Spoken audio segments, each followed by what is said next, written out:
Hey everybody, it's Antony. What's an easy way to talk to my camera and exercise? You know when you're trying to kill two birds with one stone? I'm literally just straddling this monopod.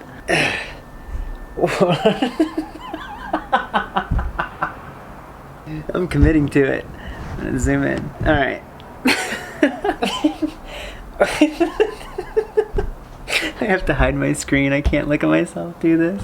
Okay, so I was thinking before, people keep asking me why I don't go back to Japan to teach English. And I kind of got this bad taste in my mouth. And before I get started, I do want to say something. I love Japan. I had a really good experience. I met a lot of really good people, and the entire thing was life-changing, to say the least. You know what I mean? And that being said, I do want to talk about cultural relativism before I get going. It's just the sociological principle that we need to understand that culture is relative, and just because your culture does something doesn't mean it's okay in another culture. Vice versa, maybe a culture does something that you think is absolutely insane, but to them it's a way of life.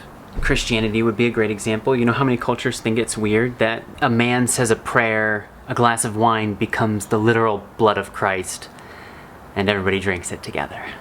Cultural relativism. So one of my big issues with Japan was just monoculture. Now I did live in rural Japan, and people from maybe Tokyo might disagree with me because they have just a variety of people there, like New York City.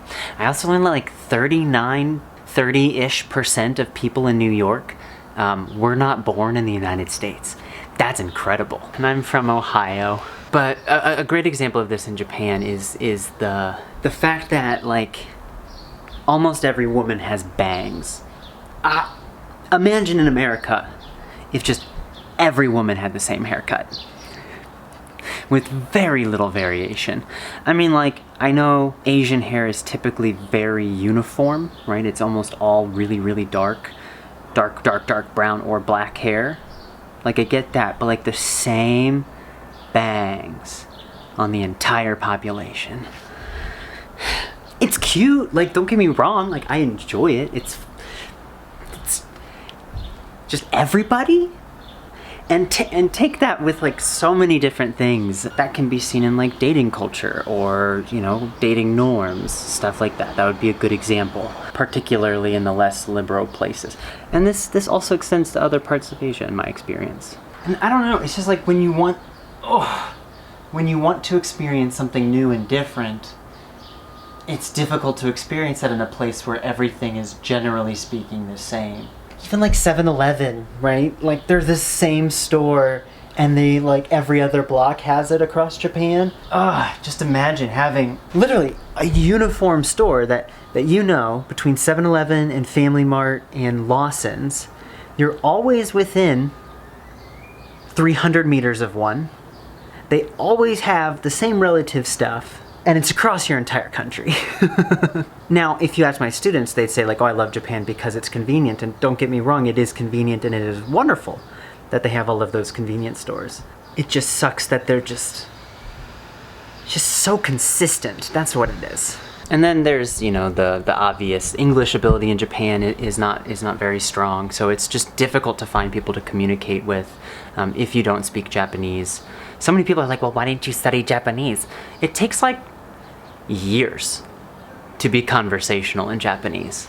I mean, it's ranked as one of the toughest languages with Chinese and Korean. So if you don't have years, or you didn't study in college, that means you're gonna have years of trying to interact with people on a minimal English ability before you actually can make connections with people that don't speak English anyway. It's just not a sustainable model for human interaction.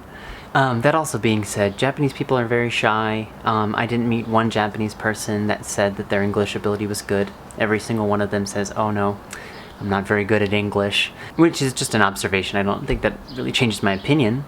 But if you're trying to make friends, it's even more difficult.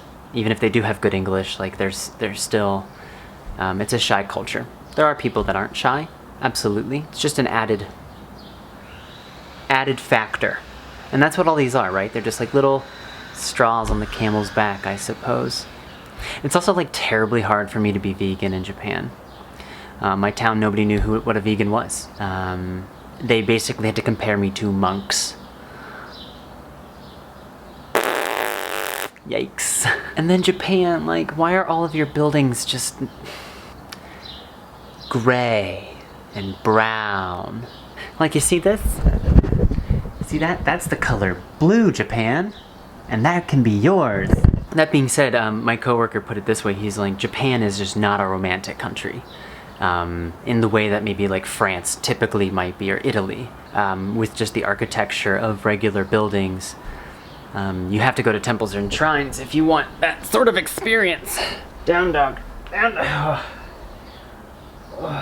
Does this all make sense? It's kind of like the bits and pieces just add up, and then I could experience different bits and pieces if I went to a different culture, you know? Or if I moved to a distinctly different place in Japan. Like if I lived in Osaka, I'm sure I wouldn't be having this conversation with you right now. You know?